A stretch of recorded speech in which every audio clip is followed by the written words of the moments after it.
విజయనగరం జిల్లా నెల్లిమర్ల నియోజకవర్గం పారసం గ్రామంలో ఎన్టీఆర్, గౌతమ బుద్ధ విగ్రహాలను రాష్ట్ర మంత్రి కొండపల్లి శ్రీనివాస్, ఎమ్మెల్యే లోకం నాగమాధవి ప్రారంభించారు. మహనీయుల విగ్రహాలు ప్రజల్లో స్ఫూర్తి, చైతన్యం నింపుతాయని మంత్రి పేర్కొన్నారు. కూటమి ప్రభుత్వం అభివృద్ధి సంక్షేమానికి కట్టుబడి పనిచేస్తుందన్నారు. కార్యక్రమంలో మార్క్ఫెడ్ చైర్మన్ కర్రోతు బంగారరాజు, గంట్యాడ శ్రీదేవి తదితరులు పాల్గొన్నారు. ఆ బ్రిడ్జిని కూడా మంజూరు చేయమని మన మినిస్టర్ గారైన బీసీ జనార్దన్ రెడ్డి గారికి ఇవ్వడం జరిగింది.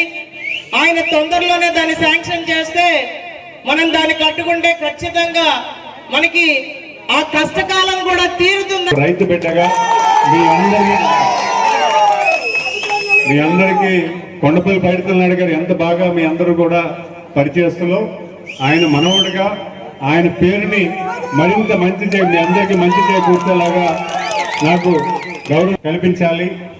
అన్ని వర్గాలకి రాజకీయాలు నాయకత్వం కల్పించాలి, అన్ని ప్రాంతాలకి కూడా నాయకత్వం కల్పించాలని తెలుగుదేశం పార్టీ స్థాపించడం జరిగింది.